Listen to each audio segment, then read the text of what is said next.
নমস্কাৰ। বৰ্তমান সময়ত হাৰ্ট এটেকৰ মাত্ৰা যথেষ্ট পৰিমাণে বৃদ্ধি পাইছে। মই আজি আপোনালোকক জনাম তিনিবিধ জীৱনদায়িনী যাদুকৰী ঔষধৰ বিষয়ে।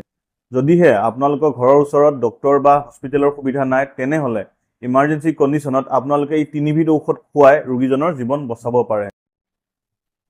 প্ৰথমতে আমি জানি লওঁ আহক হাৰ্ট এটেকৰ প্ৰধান লক্ষণসমূহ। প্ৰথমটো হৈছে বুকুৰ বিষ হোৱা, বুকুখন গধুৰ গধুৰ লগা, বুকুৰ বিষটো কান্ধলৈকে যোৱা বা কান্ধৰ পাছফাললৈকে যোৱা, বা উশাহ চুটি চুটি হৈ অহা, ভাগৰ অনুভৱ হোৱা বা শৰীৰটো ঘামি যোৱা। এতিয়া আমি আলোচনা কৰিম সেই তিনিবিধ জীৱনদায়িনী মহৌষধৰ বিষয়ে। প্ৰথমটো হৈছে টেবলেট এস্পিৰিন 325 মিলিগ্ৰাম। দ্বিতীয়টো হৈছে টেবলেট কপ্ৰিঅগ্ৰেল টেবলেট 75 মিলিগ্ৰাম। আৰু তৃতীয়টো হৈছে আপোনাৰ টেবলেট ৰচুভাষ্টেটিন 40 মিলিগ্ৰাম। প্ৰথমতে আমি কি কৰিম, টেবলেট এস্পিৰিনটো এটা খুৱাই দিম।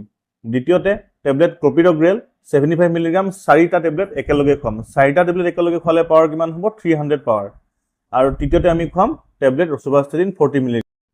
এইখিনি ঔষধ খোৱাৰ পাছত ৰোগীজনে আৰাম পালেও কিন্তু আপোনালোকে ৰোগীজনক হস্পিটেল নিনিয়াকৈ নাথাকিব, কাৰণ ইয়াৰ পাছতো যথেষ্টখিনি ট্ৰিটমেণ্ট কৰিবলগীয়া থাকে।